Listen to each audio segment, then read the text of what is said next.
Hi, I'm Tanya Steele from Epicurious.com, and you're watching Around the World in 80 Dishes. Today we're making Pavlova from Australia with my friend Chef Jones at the Culinary Institute of America. So let's get started. We first make the meringue, is that correct? Yeah, and this meringue is not a true cooked meringue, but it is raised to about 130 degrees Fahrenheit over this hot water here. And that's it's going to give us some pretty fast volume here. We're going to go over the heat when it gets up there. Okay, so you're really beating those egg whites. Yeah, we're going to get them up. And then once we've heated to 130 over here, we're going to send the meringue back into there to cool off. Okay. So you make it really frothy. Yep. So you want to get your meringue up first, these egg whites up first, before you start adding the sugar. And if I can ask you to help me now by reining that sugar in a little bit at a time.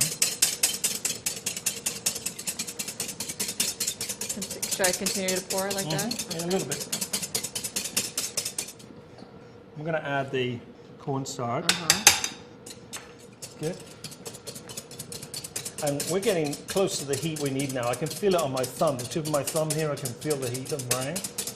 So now we're going to cool our meringue down on the machine here. So we're going to transfer it to the machine. Okay.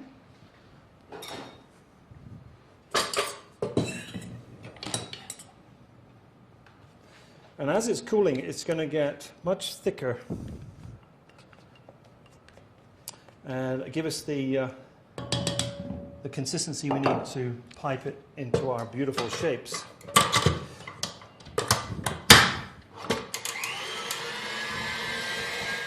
How long does that go for? Probably about 5 minutes, somewhere in there. And what we've done here is to draw circles, about 3-inch circles.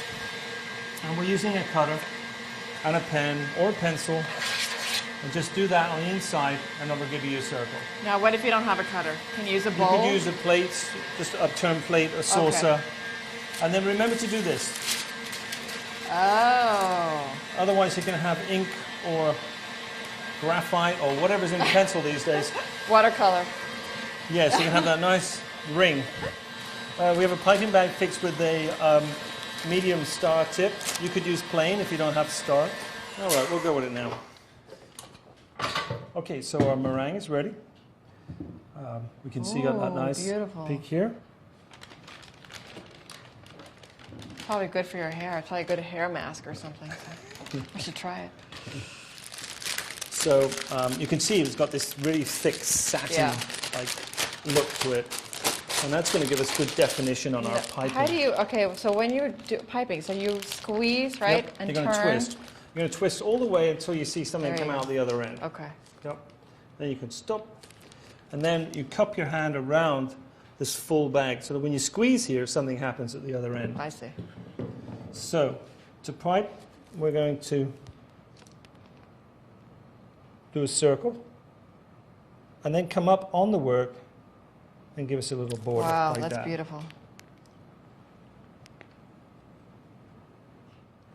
And then you continue to fill the tray. And then you would put that into a drying oven, which is about 150 degrees Fahrenheit. Okay. Which is very slow.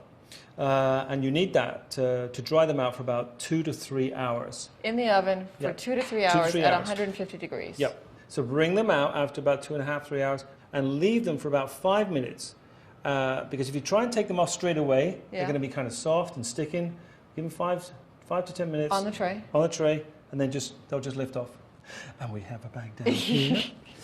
These were made yesterday. And you can feel they're firm. Yeah, they are. But inside they'll be a little bit soft. Oh, interesting. And you could keep them like this for at least a couple of weeks. Or you could put them in bags in the freezer like this. Make sure they're protected, otherwise they get crushed, for 3 months. At room temperature, you can keep them in that bag? Yes. Okay. Yep, wow, that's great. They're kind of indestructible. Great. Okay. So now that we've made the meringues, we can go ahead and make the pastry cream. Is that right? The crème pâtisserie? The crème pâtissier. You say it so much better. All right.